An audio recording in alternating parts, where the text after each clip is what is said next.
Retail investors are amused to see hotels are not filled up, buses are not running, trains are running, but stock markets have gone up. There is a general tendency feel with the retail investors that if they invest in passive funds, they can save a lot of money and make a lot of money. In turn, make a lot of money.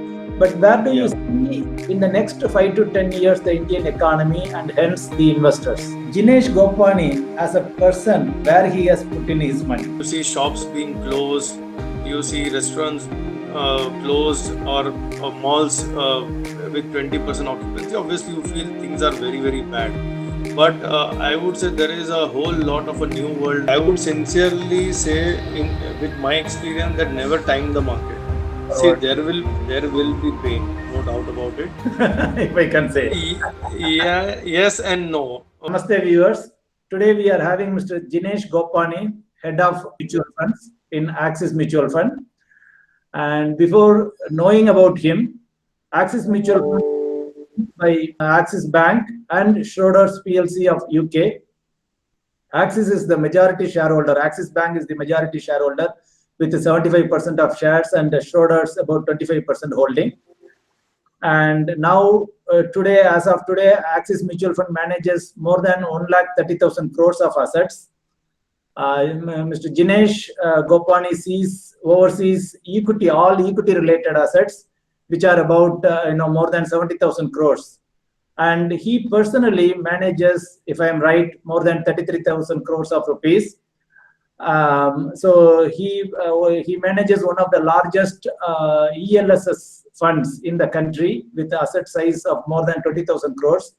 In addition to that, he directly manages Axis Focused 25, Axis Growth Opportunities, Axis Retirement Savings, and recently launched Axis ESG Equity Fund. Prior to joining Axis Mutual Fund, he has worked with many brokerage firms and Aditya Birla Sun Life AMC. He is a commerce graduate with MMS degree. And he joined Axis Mutual Fund in the same year as it was started, 2009, and he started as a fund manager. He has grown up in his way. Now he is the head of equities, all equities. Welcome, Jinesh, for accepting our invitation. Thank you. Sure. Thank you. For the viewers who don't know about Axis Mutual Fund, if you can take 1 or 2 minutes to tell about Axis Mutual Fund, it would be nice. Sure. So as you had already given in your opening comment about the JV, what we have, so Axis Bank and Schroders are the promoters of Axis Mutual Fund. We started in 2009, incorporated in 2009, and it's been a great 11 years journey. From a 43rd mutual fund in India, now we are among top 10 in terms of total assets under management, and among top 7 in the equity space. And if you take pure equity, only pure equity, not taking into account the hybrid portion of the equity, pure equity funds, if you take, we would be among top 4 now. Thanks to support from you and other channel partners and a different distributor community, I think it has been really a great journey for us. We started as a startup kind of a company. We still remain. We want to remain startup because obviously the trends are changing very, very fast, and you have to be agile and active to adapt to those changes as it comes.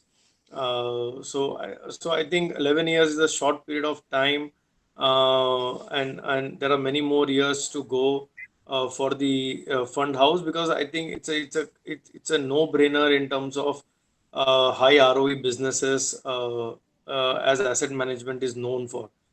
Just to give you a color, Schroders is more than 100 years old, or maybe around 200-year-old organization. So the asset management companies, if they do their business model, in well akin to changing times, without getting into any trouble, I think it's a very long term journey uh, for any asset management company. So it's a True. brilliant business in that sense. True, Uh, true. I agree. yeah, The yeah, thing is, first of all, accept my congratulations for being a successful fund manager and being part of a successful fund house. And thank you, thank you. generally, you have So, done. but frankly, I would say it's a team effort. It is not only me True. who have done the thing. My team members are also equally responsible. So, be it my boss or my subordinates, everyone is equally responsible in creating what we have created. It's the ecosystem, is the Yeah, ecosystem, the atmosphere that you have created.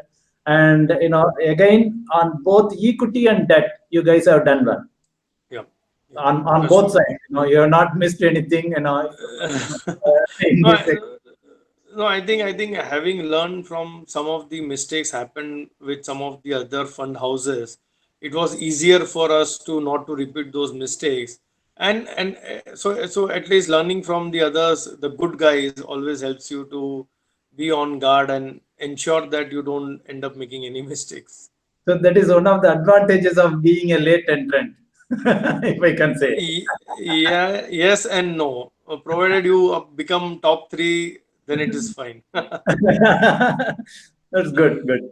Yeah, One of the questions that we have is generally, retail investors are amused to see that hotels are not filled up, buses are not running, trains are running, but stock markets have gone up. So that is the part sure. that many retail investors are unable to understand. See, I think, and you are right in your thought process that obviously when you see go down, you see shops being closed, you see restaurants closed, or malls with 20% occupancy. Obviously, you feel things are very bad. But I would say there is a whole lot of a new world, which is a digital world, where things are means like rocketing across the globe. So some of the strong innovative technology companies uh, are still delivering you the numbers. I'm talking about US companies are still delivering you the numbers despite the economy going down because of the health crisis. So I would say there is a whole a big world of digital, which is sort of a parallel economy. We can say in that sense that where irrespective on ground things being bad, uh, the sales are happening, companies are making profit, uh, and so things are chugging along. So I think, as I said, that we need to adapt to new changes, and these are the new changes that technology is going to play a very big role in our lives, uh, be it from buying, from purchases to using Google Meet or something else from the communication perspective.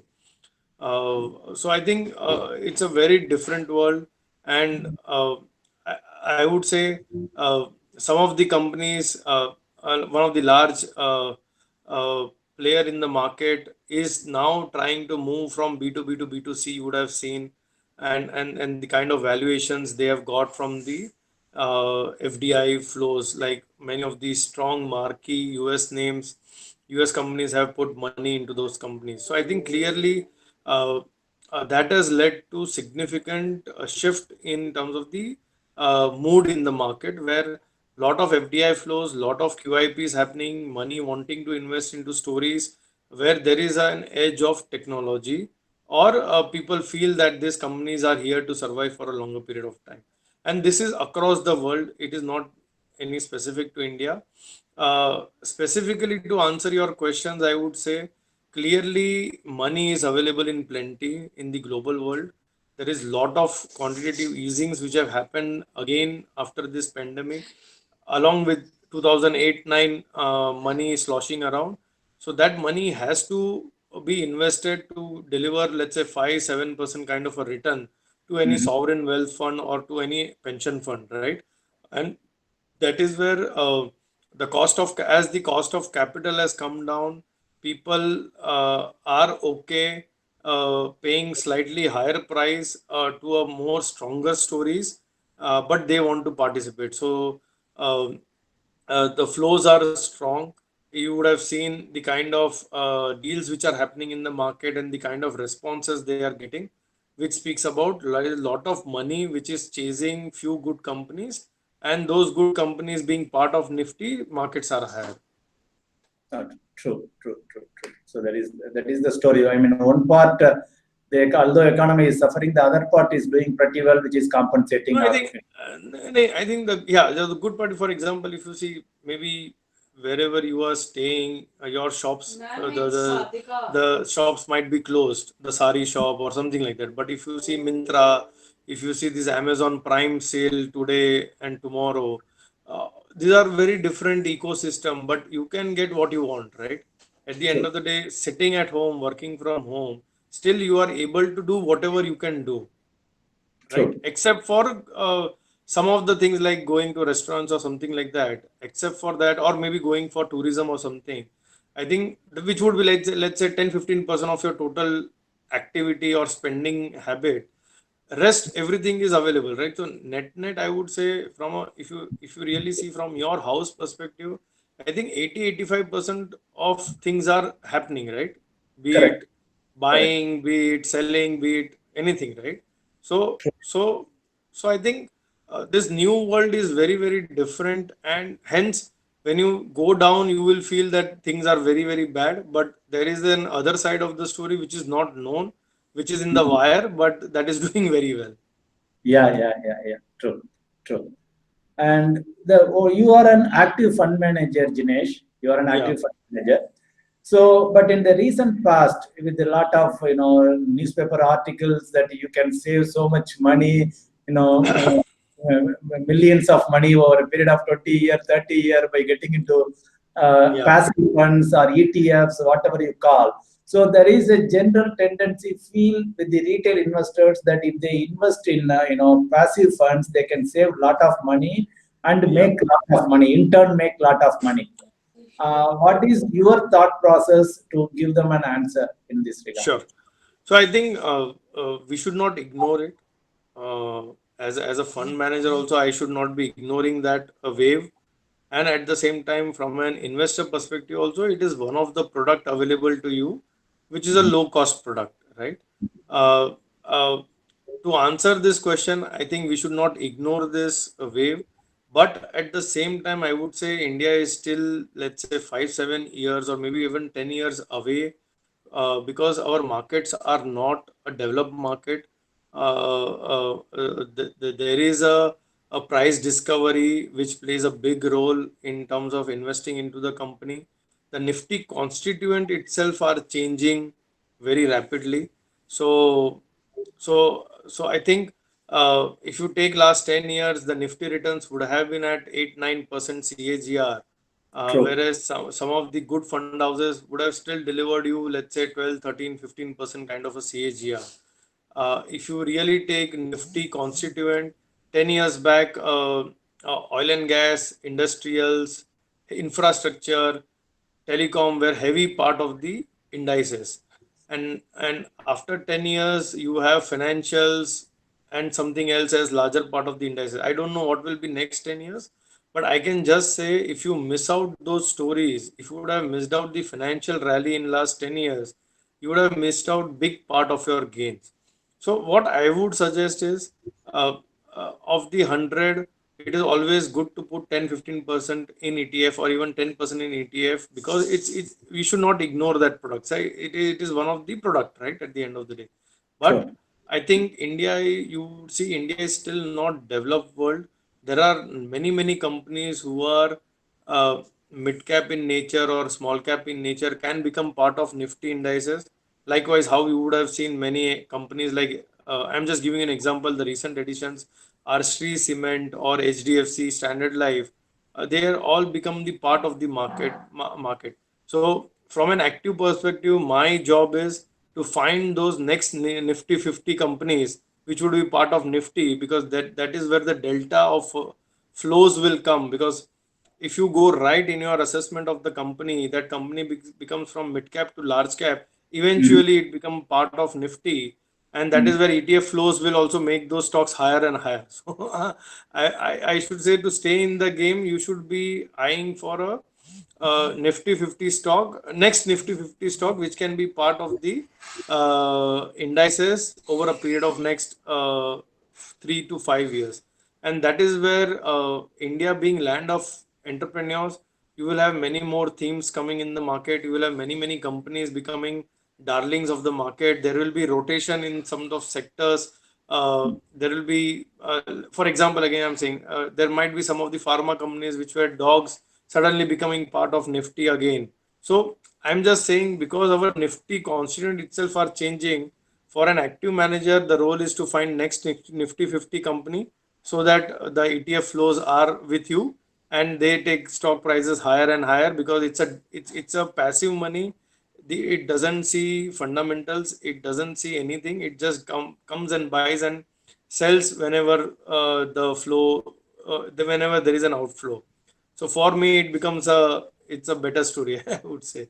Sure, sure. Good. So now to sum it up, generally still you are saying there is good juice left for an active fund manager, for an active Yeah, yeah. fund to perform See, better than. we are developing world. We are not everything is priced to perfection, I would say. There is lot of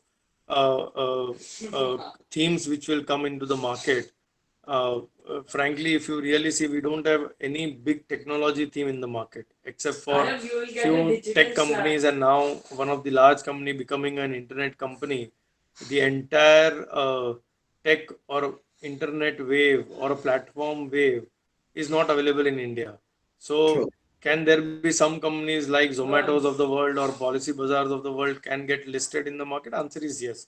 And can they become scalable? Can they be part of Nifty? Answer is yes. Because those companies have a lot of scalability, and obviously you would have seen some of the valuations which they are getting in the unlisted space. Let's take an example of Byju's. Mm. Recently, they got valued at $10.4 billion. Means Wow. 10.4 billion dollars is not even not all Nifty 50 companies are having those market, or not everyone is having that. So, and they can easily become very large part of Nifty indices as well. Yeah, yeah, yeah, yeah, yeah. True, true. And generally, every fund house has an investment style. And what is your fund house and your particularly your style and your fund house style? I mean, it will be one and the same. So, for towards the equity mutual funds, what is your style? What are the Yeah, key items that you follow? sure. When we started uh, uh, this AMC, clearly there was a thought process in terms of how to differentiate from the market. And since the entire team which came, my boss, my colleagues, during that time, there was a lot of brainstorming which went into thinking that it's a in a way it's a commoditized market. There are many funds available for people to invest. Why anyone will choose Axis? And given our experience of long term investment, so all have worked in some form or the other in terms of long term investment. We really laid down some of the basic principles and philosophies which we thought that was akin to India's growth story. Mhm. So some of the principles and philosophies are basically, we would like to participate with strong management pedigree companies, where corporate governance issues are less. Uh, so corporate governance plays a very important role when we evaluate or bring any company into our universe also. So that was a very important thing. Second, management should have seen the cycles, the pedigree of the management or the professional team which is running the company, how they have uh, paid taxes, how they have delivered returns to the shareholder, what kind of vision they had, and how they have delivered on those vision. Those are things we take into account as our second point. Third is, we really feel that if you want to make a multi-bagger returns, in any company, you should have that company should be present into scalable sectors. So some of these scalable sectors, GDP linked sectors, is where those companies will have ability to play in terms of market share game. So scalable sectors, scalable business models is what we really look when we participate into. At least 80-85% of the portfolio are those type of stories. Third is obviously innovation. We really felt that a company which is a mid cap in a sector or a small cap in a sector, if he wants to become large cap or a larger mid cap, clearly it should have some innovative abilities, either front end or a back end, any which ways, either on the cost side or on the sales side, to ensure that it can take on the incumbent and grow market share. And that is where we felt that could be a big opportunity if you can identify those companies. So obviously we have in last 11 years we would have had our misses and successes, but I think successes are more than misses. So we have been able to participate in those companies in a bigger way. So that is fourth point. Fifth point ultimately is everything boils down to numbers. So, but numbers in conjunction with growth trajectory of that company, numbers in conjunction with the kind of return on equity they would be delivering with those growth rates, and at the end of the day, cash flows. Obviously, financials you don't look at cash flow in that sense, but then rest of non-financials, we really see whether company is a debt-free company, whether company is generating cash flows, whether company is delivering ROEs and growing at industry above average rates. So growth as a philosophy in sync with ROE, cash flow management is really what we look for in terms of investing into those businesses. Obviously, your next question will be valuations are high. So, Exactly. see, to be very frank, valuation is not what we decide. Valuation is the collective wisdom of many investors who would feel that this stock can be valued at 20p, 30p, 40p, or 60p, depending on your horizon of investment and depending on how you see through these businesses. So please don't hold me that I buy only expensive stock. We don't buy expensive stock, we buy businesses. They become expensive or very expensive because those companies would have delivered uh, extraordinary returns, extraordinary growth rates for a longer periods of time. And also we should not forget, as I said in my opening comment, that as the cost of capital is coming down for a foreigner who is doing a discounted cash flow method, suddenly his numbers changes, right? When your weighted average cost of capital itself collapses. So I think it's a mix of both. First is there are limited businesses who are able to scale big and hence they become leader in their space. In this new technology world, the big is becoming bigger and bigger day by day. The efficiencies are kicking in for larger companies and they are able, because of this technology, they are able to scale much better even during this crisis period, I would say. So I think it is a combination of the leadership position of the market. It is the combination of how that company is further growing and taking on market share in that sector. It is combination of brand strength and at the end of the day the cost of capital. So I think everything taken together has made stocks which were, let's say, in the olden days we used to look at 10p. Now they are suddenly at 20p, and still you like the stories. Yeah. So it is mix of both. Our job is to buy businesses, and still the time we feel that they are delivering as per our expectation or as per their vision, we are happy to hold that. The day we feel that they are digressing from their strategy or they have done something which is not good from the ESG perspective of the company, we just knock it off from the portfolio. Okay. Understood. So your inclination, every fund manager has a style. So your inclination is more towards quality and growth than of value. Yeah. So see, it is very, see, value is depend what you are looking at value. Are you looking at value of that business or you are looking at only numbers? If you are just saying it is trading at one time price to book or a 10 PE, that is not a right way to look at value. I think a company should have some intrinsic value of their business. So for me, if a company is trading at 3.5 times price to book any bank, but has a significant runway of growth and is able to deliver ROEs which are best in class, I would find that from a business, from a 10-year perspective, that business has a tremendous value. And so I think people are confusing themselves between value and growth. I think ultimately everything boils down to growth. If you don't grow the country, you will be into recession, your economy will tank, and there will be more social issues. So at the end of the day, as one of the company's vision is growth is life, uh, we really feel that India is a developing world. The per capita incomes are very, very low. There is huge opportunity if we get our act together. Then there is huge opportunity to grow at 6-7% GDP growth rates for a longer period of time.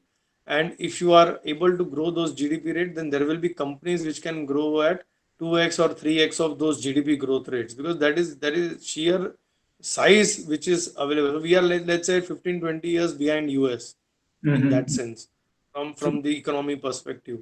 So there is huge propensity to grow. And even from a flow perspective, if you really see, foreigners are also investing only in India because of growth. They Mhm. find higher growth rates in India as compared to anywhere in the world. For a value, they will go to Brazil, they will go to Russia, which is more of a commodity play. So I think, unfortunately, we are confusing ourselves between growth and value. Ultimately, everything is growth. If you don't pay your employees will start leaving and companies will collapse. True, true, true. Agreed. And something to the viewers, I would like you to explain about your research capabilities, because ordinary man, the ordinary investor, does not know the back end work which is going on in in your fund house. So Yeah. just if you can explain about it, that would be nice. So sure. So we have a team of analysts who are assigned specific sectors. They have 35, 40 companies to track. We have a universe of stocks which we review every 6 months. And based on the investment principles and philosophy, what I just alluded to, uh, we have a very strict basket of universe. And from that universe, the fund manager can pick and choose any story if they want, depending on their strategy, what they are running. And analyst's job is to continue to do research on those companies. And we try to see doing more ground level research as best as possible in house, uh, to ensure that you have an edge in terms of understanding those companies with a longer term view. So, and we come out with quarterly notes. We come out with updates on the companies. We have a review session every week per analyst. So it's a very it's a day-to-day job, I would say, in terms of It's a doing robust. research. And even for the fund managers, yeah, and even the fund managers and even myself, we take a lot of interest in doing research. We don't leave it to the analyst team. Uh, in fact, we complement each other, given the experiences what different people will have for understanding those sectors. And all fund managers also have a role to ensure that they are responsible for one or two sectors which where they have a domain expertise as compared to the other colleagues. Good, good, Jinesh. How big is your team, equity team, including you, fund managers, analysts, and research personnel? Approx, just to. So so so we are four fund managers including me. There is a 6 member analyst team and two dealers. Okay, okay. It's about 12 to 15 people approximately. And from an Indian economy perspective, in the last 5 to 10 years has not been that great. Generally we tell, okay, you expect 10% or 12% return, but the index has given somewhere around 8, 9% in the last 10 years. So where Yeah. do you see? But even at that time, everyone was positive, very positive about Indian economy, and still people are positive. It is growing. I mean, compared to developed markets, our market is much better. We are in a better shape. But where do you Yeah. see in the next 5 to 10 years the Indian economy and hence the investors' returns? Yeah. So see, as I said, uh, this year is going to be a difficult year, I would say. First half will be difficult. If we are able to manage the crisis well, then hopefully by October, November, we should see economy bouncing back nicely. If that happens, then hopefully FY22 should be a good bounce back year where GDP can go back to, let's say, 5%, 5.5. I don't know, have the exact number because it's difficult to say. But Sure. let's say if they go to 5, 5.5, and then whatever reforms are laid down in terms of GST, in terms of labor reforms, in terms of agri reforms, what the government is doing, I think all, if they are implemented well, and this health crisis gets over, then I think clearly it could be a big turning point for India, because not only you have been able to manage this health crisis well than the expectations, but at the same time you have a very strong leader who is wanting to bring manufacturing in India versus the global other countries, and Mm. also is ready to take bold steps in terms of reforms, which is that agri reforms which came, dismantling of APMC market, which is a big initiative which will help farmers to really go and sell their product, and it just cuts down the entire middlemen which used to make a lot of money. So that transparency, the GST implementation, which further brings tax transparency, and see, ultimately everything boils down to creating jobs. If in next 2.5 years, once we come out of this crisis, we are able to create a lot of jobs, then the per capita incomes can improve uh, significantly. Uh, so in a nutshell, I would say, if economy is growing at 6-7% on an average for next 10 years, one should expect uh, uh, 3 to 4% more in terms of returns. Uh, and why I'm saying, maybe I would have said higher returns, but then your cost of capital is also coming down. Your interest rates are also coming down. So So, and your inflation levels are also low, right? yeah, So yeah. ideally, I should be in a position. My return should be in a position to beat the inflation uh, incrementally. So that is where I'm saying 3 to 4% more than the GDP run rate is what, nominal GDP run rate is what we expect. Okay, okay. So approximately 9 to 10%, if I'm right, 10 to 12%, is a hopefully if all goes well. So yeah, we yeah. don't want we don't want higher inflation number and lower GDP rate. We want, I mean, if you take nominal, let's say you take 6-7% GDP growth rate and 4-5% inflation plus 2-3% more. That is what I. Yeah, sure, sure. Okay, that's fair enough. It's a decent return in this kind of situation when Yeah, people are, I think the expectation of return has to come down because your cost of uh, inflation has also come down, yeah, yeah. right? Cost of capital has So come down, inflation has come down, everything has come down. yeah. And in the recent past, in the last 4 months, 5 months, because of COVID, there has been a lot of impact. Businesses being shut down, small businesses, large businesses, equally going out of business. The largest railway network being shut down. All those things. So where do you see this impact, in the Indian economy, and how it will leave the Indian economy? Will it be a boon or first kind of thing? Will it dent the Indian economy?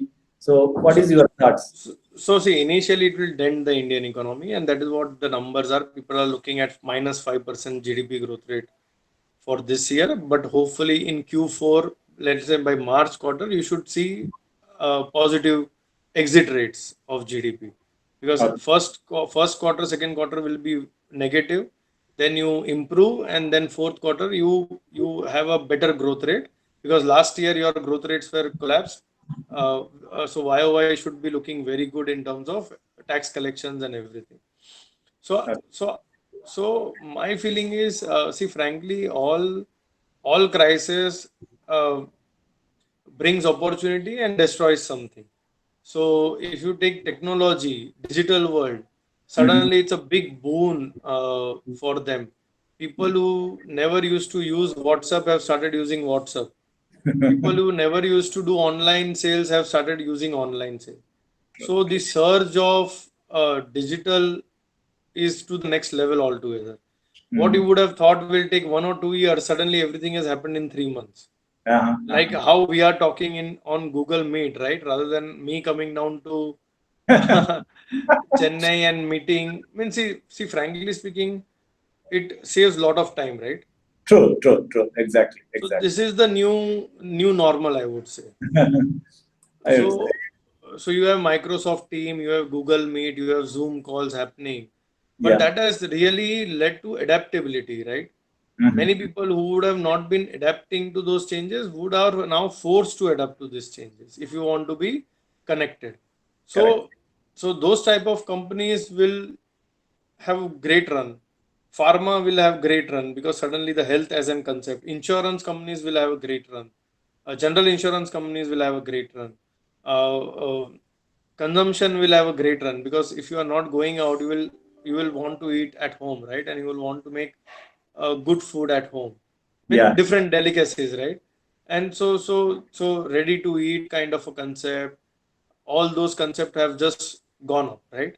yeah, yeah. Suddenly use of your maybe your maids are not coming to your houses or you are not allowing them, so the use of uh, those type of electronics have gone up.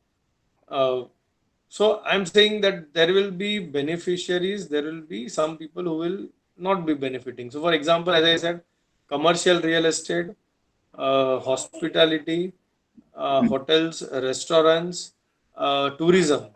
travel, which Yeah. is let's say 13% of GDP, Mm-hmm. is going to get more impacted. Aviation is Correct. going to get more impacted. But one thing I can say, because India doesn't have social security measures or anything like that, no support from the administration, uh, Indians are very, very smart to change their game and they come out of it. So I think obviously near term it is a painful journey for some people, but eventually most will come out because we don't have social security. We cannot say take this company, I am applying for bankruptcy. I mean, this is not the case in India. So small companies, small traders, individuals will find out their way to earn. Yeah, yeah, yeah. True, true. On a lighter note, say like one of our customers was saying, I mean, I was asking her, how is it going? She was saying, kids are here, everyone is here. Now I am running a restaurant at home. Yeah. No, I think see that is what see. Nobody can sit idle at home, right? Yeah, yeah, yeah, yeah. So So people will come out their ways and means to make money. correct, correct. On the you manage, one of the few largest funds in the total industry in India, say which is Axis Long Term Equity, which is more than 20,000 crore rupees Yeah, of yeah, management, and there are many other funds also with more than 20,000 crore size. Now, my question is: people sometimes think that large funds will be difficult to manage, maneuverability will be very tough, and getting in and getting out of stocks will be tough. So they will be sticking to large cap stocks for liquidity purposes, etc., etc. I mean, you manage the small fund also, no ESG fund or a growth opportunities funds, other funds, whatever. Two, three yeah. funds you manage where you have 1,500 crores, access retirement fund, all those things. So how do you feel between because you are managing, very well, managing a large fund as a small and a small fund because you are doing the same, with both funds, with many funds. So what is your thought process between large and small? See, I think if you have a market which is, uh, I would say, becoming more liquid generally with participation of various stakeholders. If you have a GDP which is a growing GDP, which allows many of the companies, let's say, which are illiquid but doing very well and eventually becomes darlings of the market. if you stick to those principles of quality, good governance, then I think eventually the liquidity comes into those companies. But you are right that managing a 20,000 crore fund and managing a 1,000 crore fund, obviously, uh, it's a different game altogether. Having said that, if you are into right stocks and if you have an ability to take concentrated bets into liquid names or illiquid names, that is where the differentiation will come. So, what we feel, and maybe I might be wrong in my assessment over a longer term, but I don't know. What we feel that uh, if you are just indexing the portfolio because it is large, then your juice of making money goes away. But if you are really looking into, as I said, next Nifty 50 companies, and you are ready to take those bigger bets with 3 to 5 year view, Mhm. eventually, if you go right, then you will have a lot of followers. I mean, followers in the sense there will be a lot of people who would want to participate in this. Let Yeah. me just give you one small example, maybe that might help. So, we had two companies, PI Industries and Eicher Motors, in long term equity fund. Mm. We started with a small position of 1% in the portfolio, and as companies grew, as the fund size grew, we also invested more and more into those companies. So the good part was the companies were also growing along with the GDP growth rate or the economic growth rate, and our fund size was also growing, so we could take higher bets on those companies. The companies which we bought, if I'm correct, uh, Asher was around 7,000 crores market cap. Uh, we finally sold at 75,000 crores market cap. Wow, that is 10x, more PI, than 10x. yeah, over a period of last 5 6 years. Yeah. Uh, Whereas PI Industries we first bought at 700 crores market cap, and now it is at around 17 18,000 crores market cap, and we are still holding in one of our smaller funds. But I'm just saying that it is not about, see, everything is about liquidity at the end of the day. But if you have a portfolio which is a very strong quality portfolio, at 5% discount, you are able to sell those stories. True. Or at 5% premium, you get those stories. So, my simple logic is if you are able to differentiate and not index the portfolio just because it is a large cap, I think there is huge opportunity to play. Okay. See, globally, you see there are ten billion dollars fund, $30 billion fund. We have Schroders. Their one of their fund is $45 billion fund and still doing very very well. Wow. So, Okay. so I think see market also has to evolve. If Mhm. let's say if you see markets are coming off, liquidity is drying out, there is no participation in the market, then obviously your concern is valid. But if Mhm. you are in the growth trajectory of the market itself, then I think there shouldn't be an issue. You will find your liquidity over a Okay. period of time. Okay. Okay. Okay. And my next question is more on the personal side. If you are interested, you can share. If not, that's fine. Jinesh Gopani, as a person, where he has put in his money. So,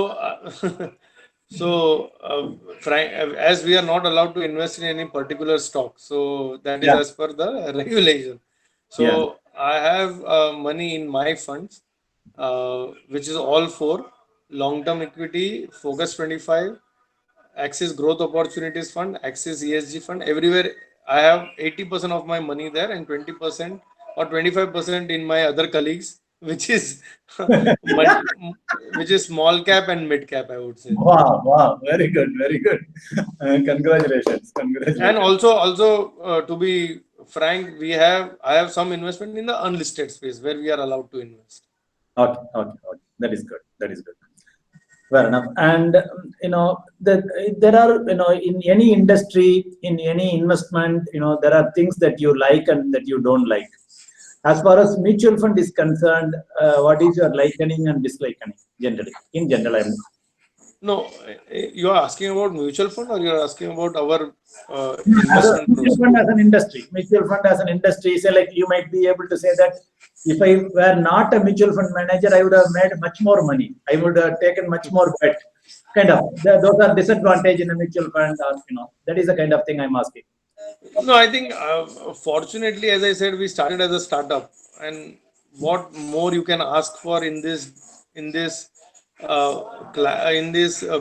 business where you take participation as a startup company and you end up making money for the smallest and the biggest investor what you have, and Mhm. that gives you a lot of satisfaction.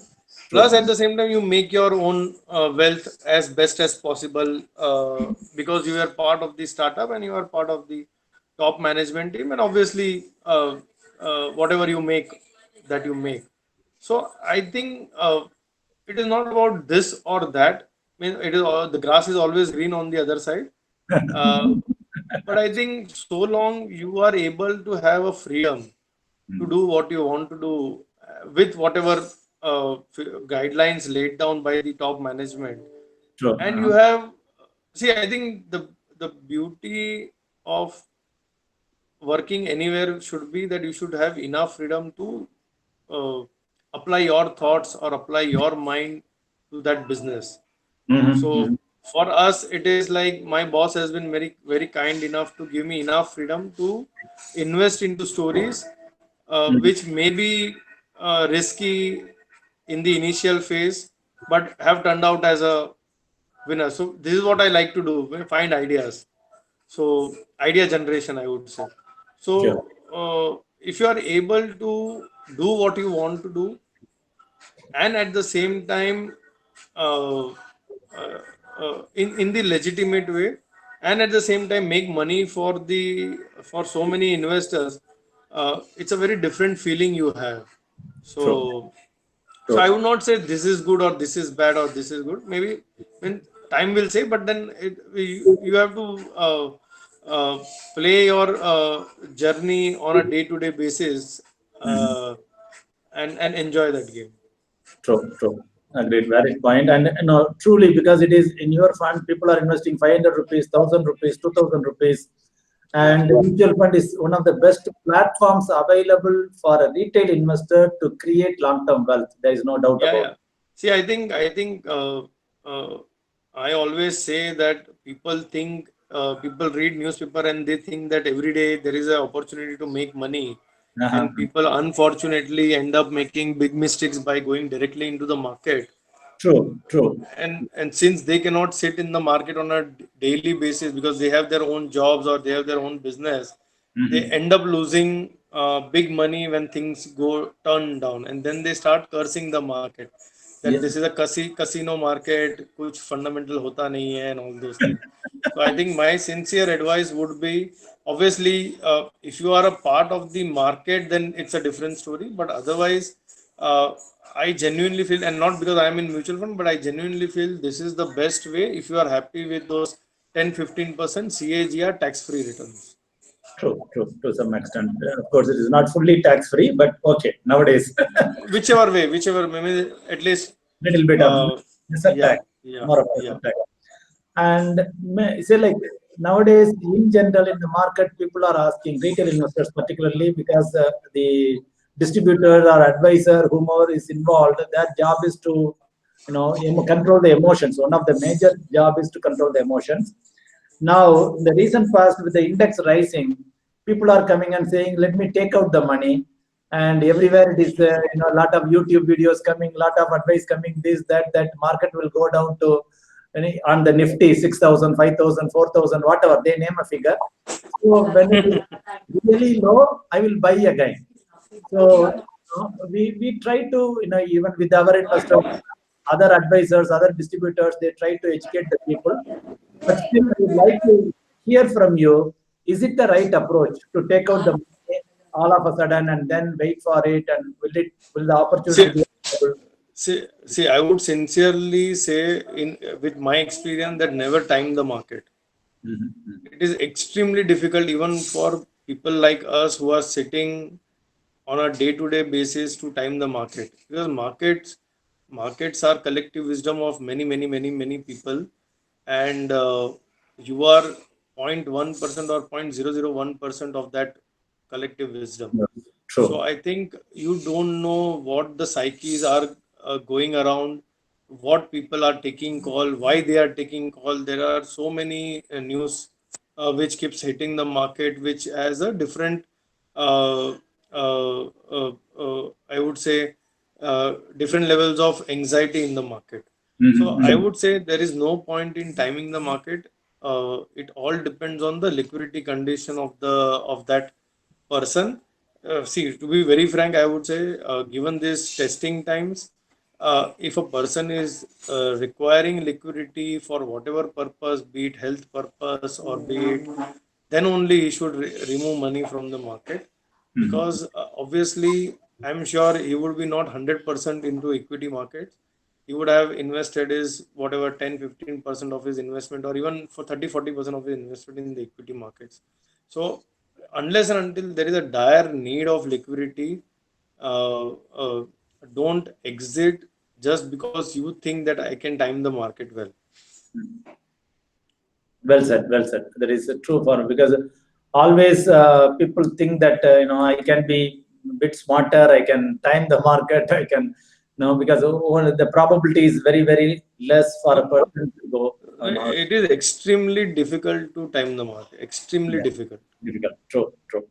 And one more thing, the thing is, say, like, do you expect some more pain in the economy? In our Indian economy, of course, world economy, there is lot of uncertainties. Just what is your because there are a lot of small businesses shutting down, and more companies going for bankruptcy. Will it increase in Indian No, I scenario think, see, forward?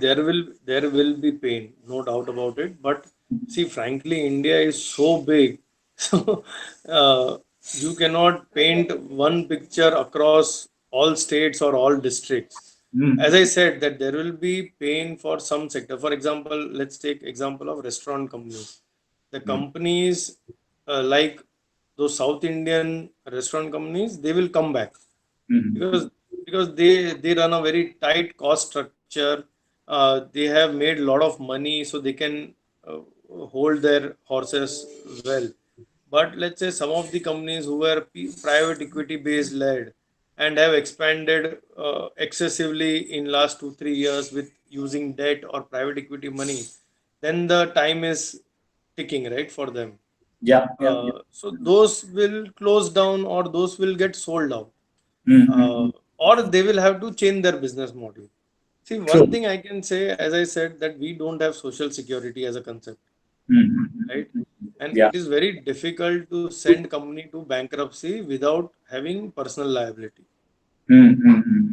right? So, I mean, I feel 99% of population, genuine population who wants to work hard, will find out ways and means to come out of all this crisis. Yes, yes. Uh, Whereas there will be shocks. For example, let's say if tourism itself takes long time to come back, many of the shops, many of those travel agencies will have to close down, no doubt about it. But they will find out some other ways and means to do business. See, Indian business entrepreneur is a very, very, very smart guy. He has lot of animal spirits, and obviously he'll come out something or the other. True.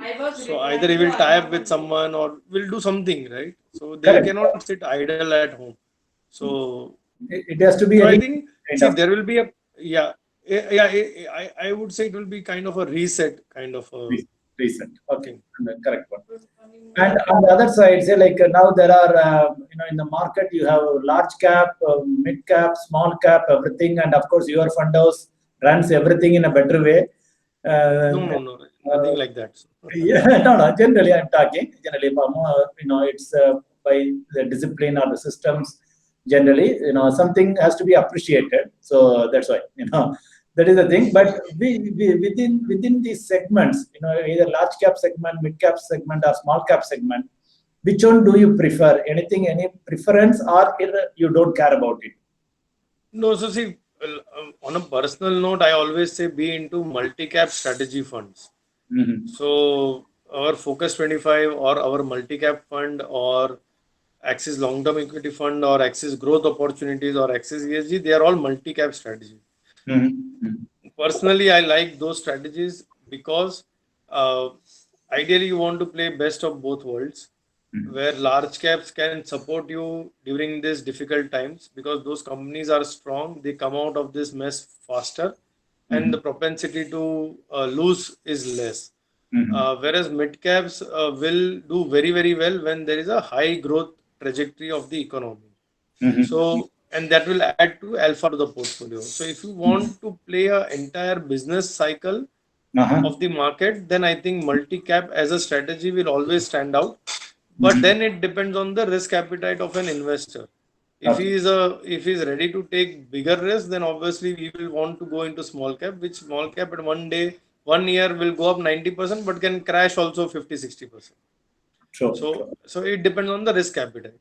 But personally, if you ask me, I always would like to uh, invest into best of both worlds, which is a multi cap strategy. Multi-cap strategy. Fair enough. Fair enough.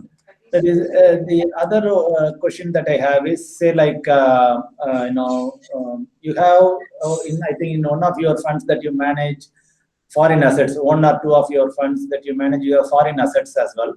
So now generally the your opinion on US technology stocks or US assets generally are they at a peak or it can bust anytime or still there is growth left, say like the kinds of fang stocks, Facebook, Amazon, Apple, Google, etc., all those stocks. Where are they heading? Will there be a collapse to the US market as well as those stocks? Because some of them are trading at 200 PE and more. So, what is your thought process on those stocks, US stocks, particularly technology area? But, See, what we read and what we understand is, uh, though they are technology stock, but they are not those old days of internet boomers where there was no number but stocks were going up. Here you have very strong cash flows coming, and most of the companies are buying back, are doing buybacks, paying huge dividend. They have a lot of cash on their books.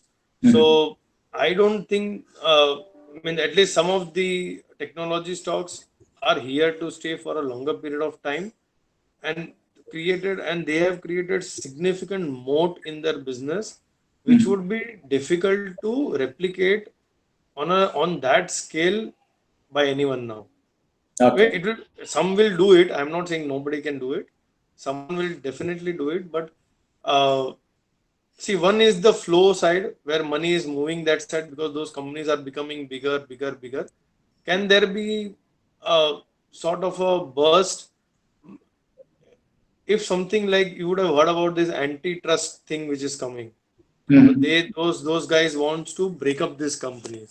If Mhm. those kind of regulatory uh, issues come up, Mhm. then there could be a problem, I would say. Okay. But otherwise, if you ask me whether those companies have a strong business model, answer is yes. Those companies have strong leaders, answer is yes. Those companies are benefiting even in this crisis, answer is yes. Those companies have a strong brand image, answer is yes. Unless and until there is those regulatory concerns, or let's say economy just collapses. Mhm. For example, if US economy just collapses, gets into great depression kind of a situation, then money will pull out from the equity market, right? And Yeah. obviously these guys have been biggest beneficiary of the flows, so people will take out money from the market. Having said that, I would have never imagined Amazon being 1.5 trillion dollars market cap. So this question would have come even 5 years back when it was a $500 billion market cap. Yeah. Yeah. So I think, as I said, it's a parallel continent in itself where where those companies are directly touching 600 crore population as Mhm. the business model, Mhm. right? Whereas they would have had only currently, let's say, 50-60 crore customer base. So Mhm. there is a huge runway of growth. Plus, these companies are innovating more. Where let's say Amazon was and what it is now is totally different, Mhm. Yeah. Yeah. Yeah. right? Definitely. So so long. I always feel that companies who would continue to innovate Mhm. will continue to prosper and do well. Companies which stops innovation will eventually die down, whether it is a technology company or any other company. Yeah. So, and see, so for example, if this US China goes to next level, uh, US blocks everything, Alibaba or Tencent. So Mhm. that market share loss will be there. If India blocks Alibaba or Tencent, then their market share, then it's a different story. So you need those type of event to happen for a significant burst in the market. First in the market. Okay. Okay. Agreed. And on a personal note, Jignesh, were you born and brought up in Mumbai Bombay, or Bombay. Bombay? Okay, in Mumbai. That's good. And okay, if you can share some of your personal hobbies, likes versus dislikes, family, etc., with our viewers, because always, people would like to understand, the things behind a man, so or a woman for that matter. So just to share some of your things, whichever you would like to. Sure. So I think the biggest stress reliever is your family. So the more you can spend time with your kids, wife, and your loved ones, I think that is the biggest stress reliever, I would say. So spending time with family is more very important for me.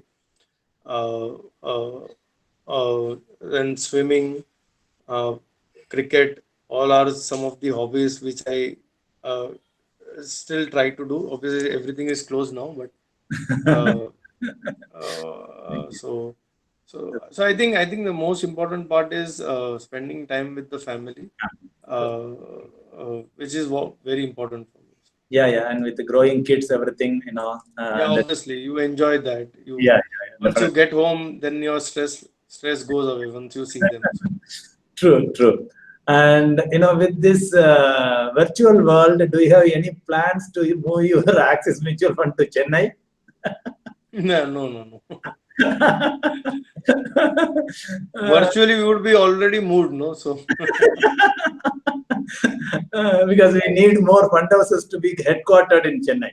uh, no, I think Bombay is a financial capital of India.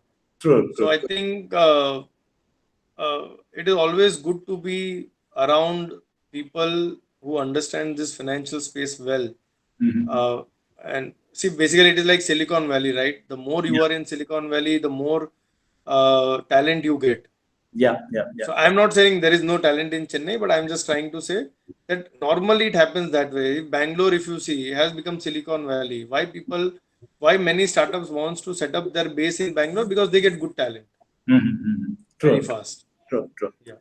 Thanks for answering all the Thank questions you. posed Thank by you. me so far, and thanks for your time and sharing your knowledge and wisdom with our viewers and subscribers. Once again, Thank you. thanks to you and Axis Mutual Fund for this opportunity.